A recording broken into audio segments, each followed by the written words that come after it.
Dylan. So no one told you life was gonna be this way. So why are we talking about Friends season 1, episode 10, the one with the monkey? You may Because be asking. there's Christmas stuff in the background. There is. It's definitely more of a New Year's Eve episode, admittedly. Definitely, But, yeah. So here's the deal. Go for it. About a month ago, a friend of mine unexpectedly passed. Yes. And in an effort to maybe cheer myself up, I had been hearing about a podcast that had ended years ago called The Best of Friends, where it's 3 comedians similar to Gilmore Guys, where they were all rewatching every episode of Friends and doing a podcast about it. So I had the first 6 seasons of Friends on DVD already, and I thought, okay, well, this is a good enough excuse to actually rewatch those DVDs and then get the last 4 seasons on DVD, and like it'll be something that's light, it's easily digestible. So literally when I was struggling to come up with something for us to talk about, I was like, I don't know, I'm about to watch that Friends episode that came out, the first season that came out in December. Let's give that a shot. And I think we kind of gotta like explain that when you say, and we've talked about this before, of running out of things to talk about, as in like it's hard to kind of tiptoe around the heavy hitters. And not talk about the heavy hitters when we're approaching the season of heavy hitters. And we don't want to, for lack of a better term, I'm sorry, blow our load too soon. Exactly. I mean, we're about to hit, there's going to be like 4 or 5 weeks of like spooky Christmas stuff. Yeah. And then a whole bunch of the heavy hitters for 2 straight months. Exactly. Not to even mention the fact that we're going to have to be keeping our eyes peeled and our ears to the ground on like new Christmas stuff dropping that we might want to record extra episodes of for January and February. And then, like I would say from the October to early March portion, it's like, okay, I know kind of what we can do in that field. And even the summer, we can kind of find weird summer ones. That's like, you'll notice we do more music related stuff, or we'll do like this, that, and the other thing. But that September and April to May are like, they're real tough ones to figure out what we're going to talk about. It is very much like, we don't want to talk about something, we don't want to waste, and I hate saying that, but let's be honest, guys. There's a lot of people that specifically listen to this podcast during those peak Christmas months, which is totally cool. Thank you for listening. Amazing. And some of you are listening to this episode now in December. Exactly. Like they go through the whole back catalog, but we don't want to be throwing, Rudolph the Red-Nosed Reindeer, the claymation film, in the middle of June. You know what I mean? Like it's going to do no one any favors. Exactly. So what is your thoughts on Friends? Because I've always been kind of lukewarm to the show, if I'm being totally honest. Actually, that's not true. I loved the show as a kid. Yeah. Around middle school, I stopped watching the show. And then I tried to revisit it in college, and it just wasn't hitting for me. But I had already bought 6 DVDs. Yeah. So like I pushed myself through it. But this time, I will say that this time that I've been watching it, I've been enjoying it for what it is. Yeah. Like I'm meeting it at the level that it's at, which is like, I told someone one time that I don't think that Friends is as funny as some people make it out to be. Yeah. But I understand why Friends was as popular as it was at its time, because of how like easily digestible and playing to like the middle of America its humor is. And it's kind of the same thing where it's like Friends was just kind of what the Big Bang Theory is now, or what like I'm gonna touch on that in Two and a Half Men were. Like, it's this very easily digestible. You could jump in really at any episode and very quickly understand who the characters are, and the jokes don't require a ton of thought, versus stuff that you and I lean towards more, like in Arrested Development or Community, where it's like you really need to be like following these characters' story arcs to truly appreciate it. So Friends, to me, which if anybody's listening, you're curious and you really want to binge watch Friends, it's the only thing left on HBO Max right now, as they are just pulling things off and destroying it and canceling things on HBO Max. Friends to me was kind of the opposite. I didn't like it as a kid, but again, you got to understand that like as Friends was coming out, I was like 7.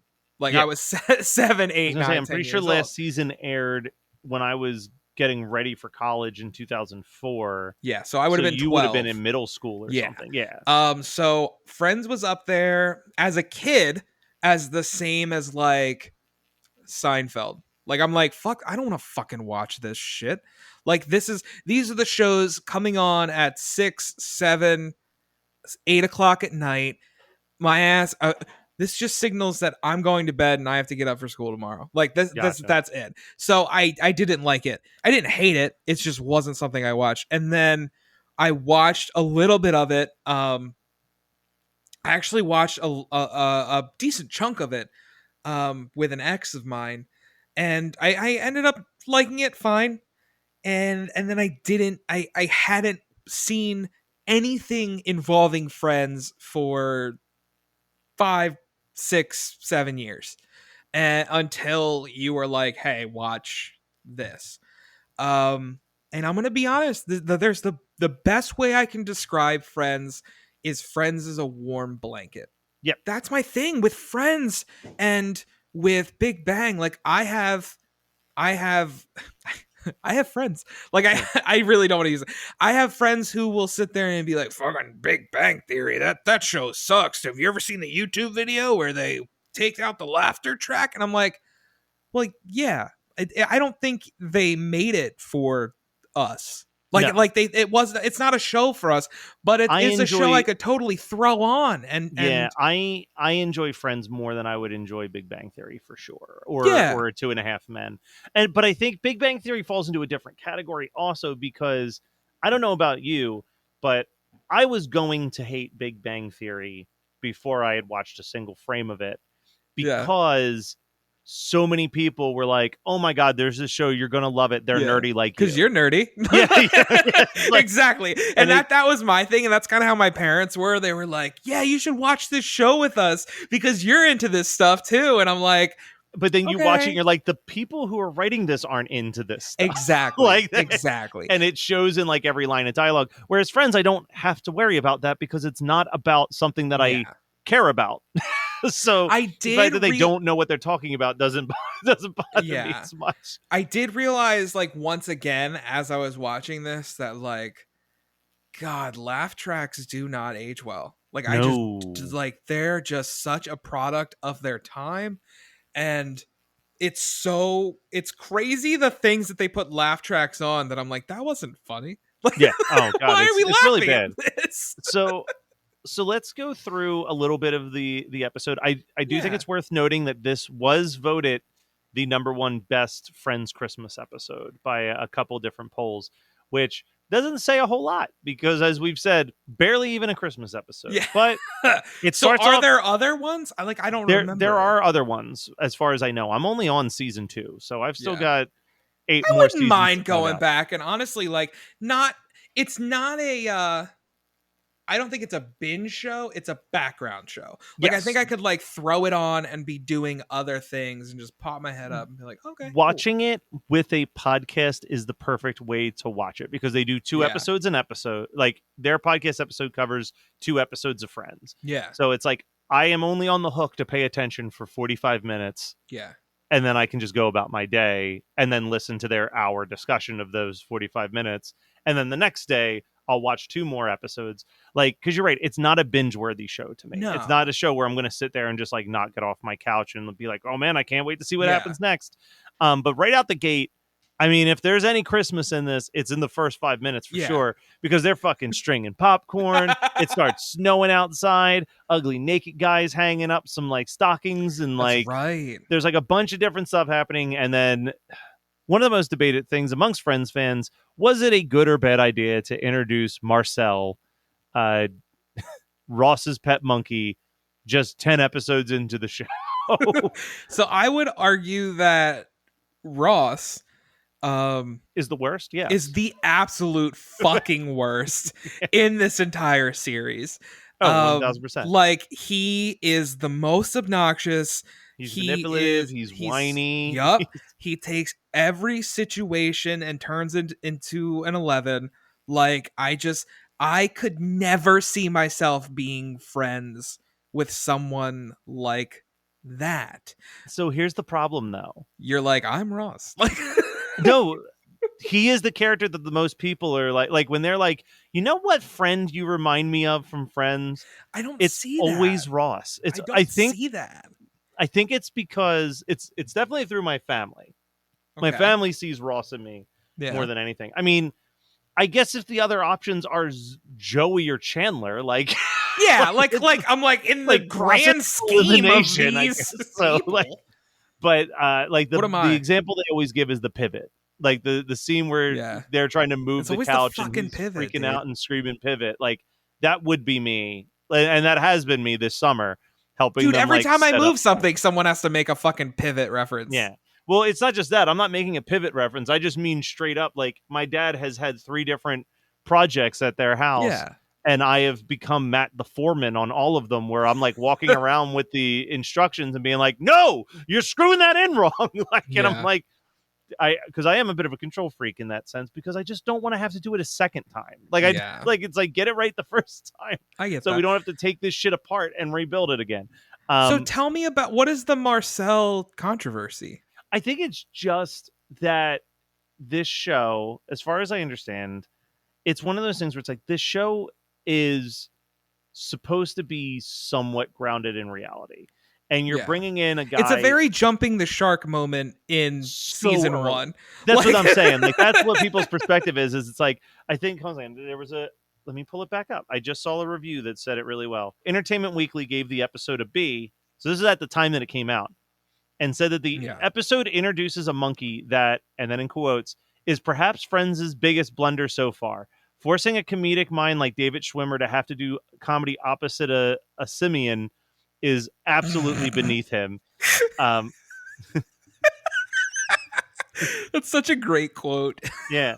Let's see. The episode also illustrates the writer's tendency to overplot, such as having Rachel get into a cat fight at the airport, and the that was multiple so fucking weird. Yeah, and multiple storylines that just never quite gel properly. Still, any episode that gives us a Phoebe center stage is always going to be bumped up at least 1 grade.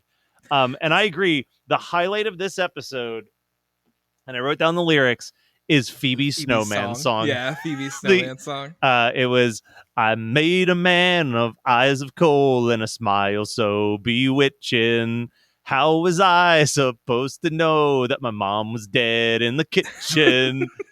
La la la la la la.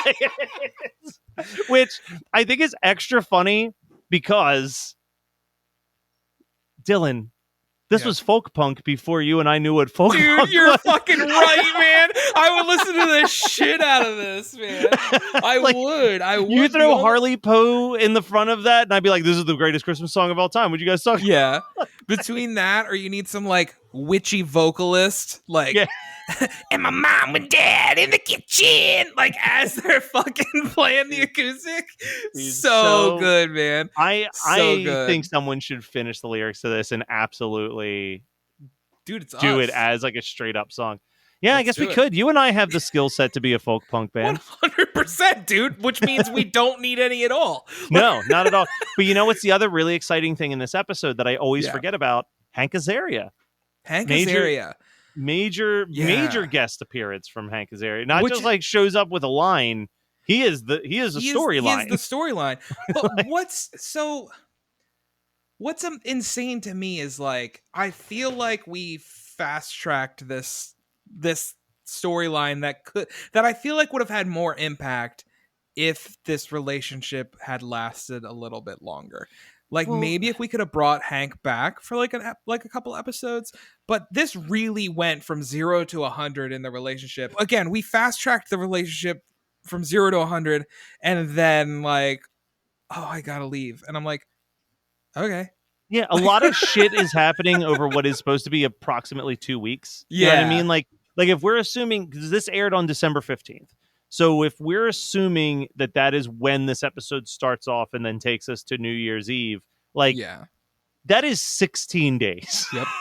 that is 2 weeks and 2 extra days of spare change. Yeah. Right there. Like, it's not enough for me to be like that invested in like, oh no, not the love of Phoebe's life. Yeah.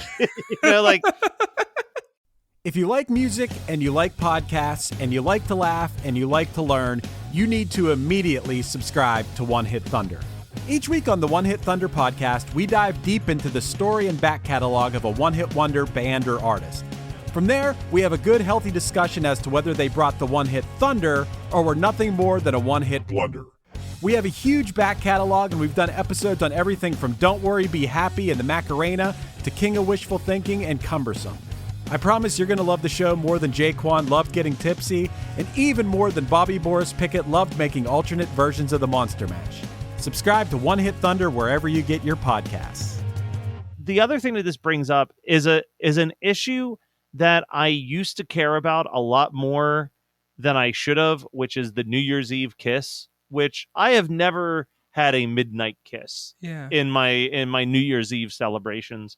But when I was in college, it was like this bummer. And now I'm just like, I don't fucking care. Who like, fucking cares, yeah, dude? like, and like, it's to the point where they were all like, let's just kiss randos. Like, yeah. why would you want to do that? Yeah, they're 25 years old. You should be beyond the like, oh, the pressures of having someone to kiss on New Year's Eve. Yeah. Like, and like, Chandler's kind of a dick. Like, especially in this one where it's like, again, like, it's brought up that he has invited his ex-girlfriend to this party. Yeah, his most iconic ex in the history of the show. And I Janice. know he's like, I snapped. Fuck you, dude. Like, you knew, like, you inviting this girl to this party was going to make her think that you wanted to get back with her. Together. But the thing is, and this is something that I've noticed in my watch right now, is like, Janice is annoying for sure. Yeah. But she's actually a very good girlfriend. She's so like, caring. Like, she's she, so like, caring. There's like an episode, like literally 2 or 3 episodes earlier when they first introduced Janice, where like he doesn't get a job that he wants, and she buys him a pair of Bullwinkle socks to match the Rocky socks that he has. That's and it's adorable. Like, you know what I mean? Like, it's like, that is a very sweet thing that like any girlfriend, you'd be like, oh my God, babe, you love me so much. Like, you know, like I have like, and you look at this, you're like, bro, all right. So she has an annoying laugh. Okay. Joey's misogynistic. Ross is annoying as fuck. Like the amount. You're surrounding yourself by terrible people already. She can't be anywhere. Exactly. I don't get it. I don't understand. The Joey and single mom story is easily the most forgettable plot point in this episode by a large margin. Although I guess also, the Rachel one is like, I hate the Rachel storyline. It's so strange. I don't understand. Like, it literally came out of left field. At one point, it was his name, Pablo. Yeah. At one point, Pablo wasn't coming home. Then he is coming home. Then he misses not. His flight. She gets beat up by some woman at a taxi. We see none of this happen. None. By the way, this is all tell no show. Yeah, it's so fucking strange. Like, why is this even there? But you know what I do love in this? Go for it. I love Monica's story of Fun Bobby, the guy that Bobby. everybody. But I love the concept of like, oh man, this is the guy that's going to light up a party. Everybody loves when Fun Bobby's in the house, and then he just shows up. He's like, so my dad died, and it's just like the most depressing person in the party is the one whose name is Fun Bobby or whatever. Yeah. It's like, because have you ever had a friend that's had kind of a nickname on that level? I don't think to that level, no.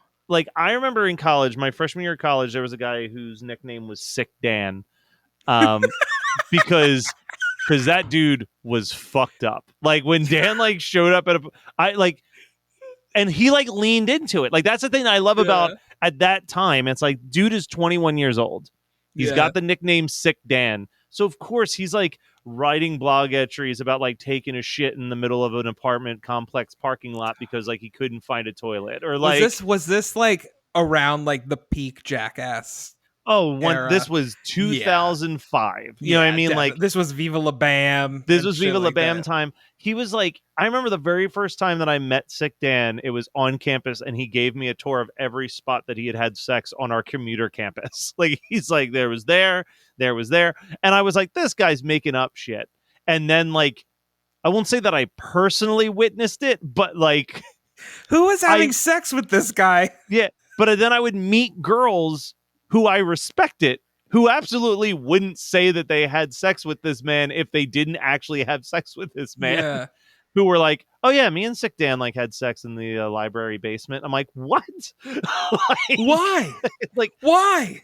It's that confidence, Dylan, that you and I lack sometimes. I don't get it, man. He just wrote. I remember my fridge at one point, because he would come over to my house all the time.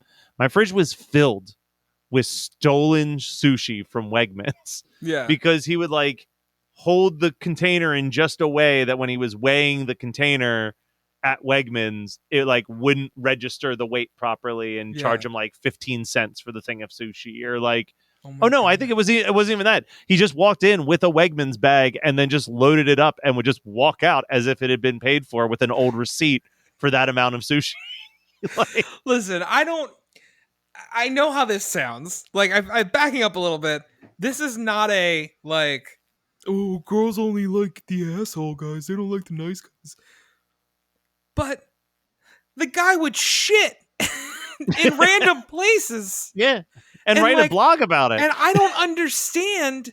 Like, he sent me photos of that as evidence. If my option is to have sex with this person who didn't do that, or have sex with a person who did do that, I'm picking the person who didn't do that. I don't. We're just a rare breed, Dylan. There's any amount of confidence. In 2005, we were in the minority, my friend. And that's the thing. Like, that is such a weird time where people are like, yeah, that guy shits in weird places. He's cool as fuck. Like, let's hang out with them. Yeah. But now, and for and real. Now look at people. Look at Bam now. Yeah. It was literally one of those situations. I'll tell you one other thing about Sick Dan. Oh, God, I hope he never hears this episode, because he is a good guy deep down. Yeah. But like, it was like one of those things where it's like, Sick Dan? I hope I meet you. It was like, hey, we're throwing a party. And it's like, is Sick Dan going to be there? And they're like, yeah. It's like, all right. It's like, people like it was like, if Sick Dan wasn't going to be at your party, you might not have anybody coming to your party. I'm not coming to your party, dude. Sick Dan's not going to be there. This has nothing to do with any. I don't think anything has had anything to do with this episode. No. I'm trying to think how to word this. Okay. I don't think that this is weird. I think it's weird for a man whose nickname was Sick Dan, who bragged about all the places that he had sex on a commuter campus and would shit in public places in a disgusting way. Okay. When he eventually got married, he took his wife's last name, which is not the type of behavior you would connect with a man who did that. Sick Dan. You would like Sick Dan to me is like, I'm not taking your name. Yeah, you're taking my name. You're Sick Elizabeth Dan. Yeah, I mean that's my fun Good Bobby for type Sick Dan story. Though. That was a redemption arc. 100%. The only other note that I have written down, and this is just for whatever reason, again, for a man who has claimed to not like the show Friends, but owns 6 seasons on DVD and have read the tell-all book, The One About Friends. Yeah.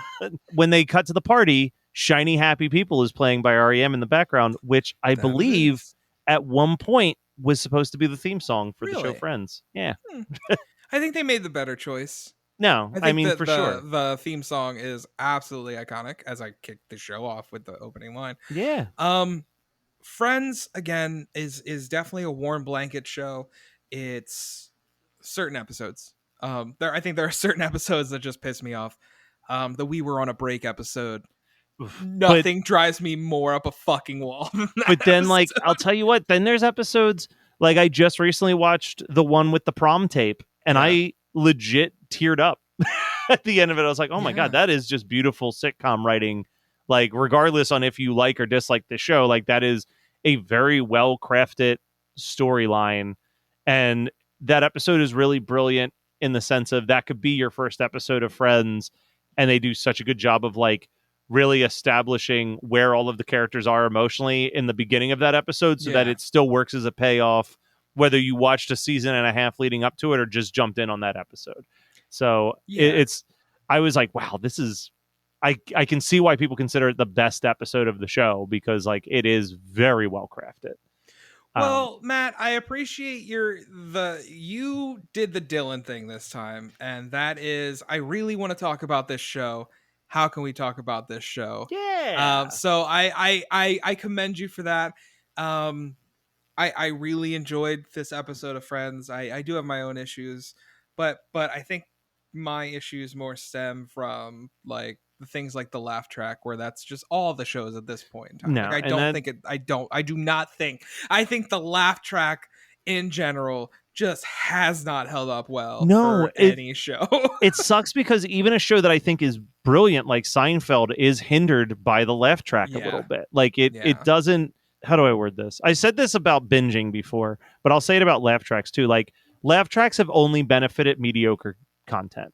Yeah. You know what I mean? Like it's if you're writing a masterpiece show, great. And I've heard someone say that about a binging. They say like binging has only ever benefited mediocre television, in the sense of like if you take a mediocre show, but you're gonna binge it in one day, like great for that show. People sat and watched it. But like if you have a legitimately good show like Stranger Things, people will be willing to watch the entire season, even if it's dropping weekly, on a way that they wouldn't for like a show that they just feel lukewarm towards. Yep. But they're like, fuck it, it's on. Like, I guess I'll just keep watching. You know what I mean? Like, people will be willing to wait week to week on a show that they care about. Hey, man. At this point, I'm like really into House of the Dragon, so. Yeah, and I'm fine with that. Yeah. I mean, I'm excited. Listen, Only Murders in the Building. Loved watching that week to week and texting my friends with our theories. What We Do in the Shadows. Love getting that week to week. Hell yeah. Everything that Disney Plus has been dropping. I mean, She-Hulk is fucking crushing it. I haven't so watched far. it yet. Like, I'm sure at the time fun. of this coming out, I will have watched it, but at the time of recording, I have not watched it. I think week to week TV is good. I like week to week TV. I think it's easier for me to deal with too, because then there's like those days where like Netflix drops like 2 or 3 shows that I'm interested in all on the same day, and then I'm just like overwhelmed by it, and then I watch none of them because I can't decide which one. Dude, look at me with Stranger Things. Like that shit all dropped, and it took me forever to or at least the newest season, where with, again, this is coming from somebody, I'm sure there are definitely people out there that was like, Game of Thrones fucking ended horribly, I'm not watching that shit. I never finished Game of Thrones. So and Teddy was like, I really want to watch House of the Dragon. I watched it and I'm like, I'm fucking in, dude. Like let's see what happens next. I'm really excited for, I think, is it Ring of Power? Whatever the new Lord of the Rings. Yeah, there's the Lord of the Rings thing coming soon. I think that's going to be a weekly as well. So I'm looking literally everybody but Netflix has started to move to a weekly model. And you'd think with the way that their stock is going, like they should maybe be considering giving people a reason to watch week to week on their platform, instead of just watching for the weekend that the thing they want to watch has dropped and then just tuning out for a month and a half. It gives me, and it's so funny because I will also be the same person that admits they're bad at television. It gives me a chance to digest like what I watched, where it's I feel easier like for me to watch 6 episodes of 6 different shows every single week than it is for me to watch a 6-episode show that dropped that weekend in my brain. Like, I can tell you right now, I can tell you with Stranger Things, I can tell you the main bits. I can't talk to you about individual episodes, where I feel like a show that drops weekly, I can talk about like, because you think certain about episodes. Yeah, you sit there and you think about it. And you that's like where the water cooler shows have gotten, because that was the other thing that was kind of stupid, was that we were at this peak of creativity with our television, but everything was on a streaming model. And like when you have television that great, that's when you have the best water cooler conversations, as they refer to them, because everybody's watching the same thing and they want to discuss it. To which I think I like that that's coming back. And I think the last little like wave of those shows was like your Breaking Bads, your early Walking Dead, before that Mad show. Men for people, and Game of Thrones. And like, but now we are getting, I mean, obviously I don't think people are as obsessed with Only Murders in the Building as I am, but like, I don't even know what you're talking about, to be oh my God, you would love it so much. It's on Hulu. Hulu? Okay. It's on Hulu. It's a half-hour comedy. And it's written and starring Steve Martin, with Martin Short and Selena Gomez. Okay, I've heard about this. And Yeah. Tina Fey. And they are fans of Tina Fey's true crime podcast. Yeah. And then someone gets murdered in the apartment complex that they all live in. So they decide to start their own true crime podcast to solve the murder that happened inside their apartment complex. And it's very charming. It's very funny. And it is written like an Agatha Christie novel. Really? So you are like as you are watching it, you are also trying to solve the mystery along with them. And they do a really great job with like red herrings and false evidence and like it's unrelated or unreliable narrators, like all these different things. And it reminds me a little bit of what makes me love something like Gilmore Girls or Parks and Recreation, where you have this tapestry of a full apartment complex where you can play with all of these different people who live there. Same way where like Pawnee or like Stars Hollow, like all of the townsfolk in those shows almost become highlight characters more than your main characters. Yeah. That very quickly happens with this show too, because they're interviewing every person in the apartment complex. And now they've done 2 seasons. So like characters who maybe showed up in 2 episodes in the first season, like now the show is popular, so then they just keep showing up to try to get more airtime on the podcast by being like, I just thought of something else that I remembered that happened. Like, so like it is it's charming. You would like it. And I'll definitely check that out. It's quick and easy. 20 episodes, 22 minutes an episode. That's like fucking no problem at all. That's easy peasy lemon squeezy, man. Yeah, I'll do it. But dude, all right, well, Dylan, I'll be there for you, buddy. Dude, when it hasn't been your day, your week, your month, or even your year, I'll be there for you too, man. Merry Christmas. Merry Christmas. Whoa, whoa, whoa, now we won't stop till the big ball drops on New Year's. Happy holiday, have a great, great, great holiday, have a merry, merry, merry, merry, happy holiday.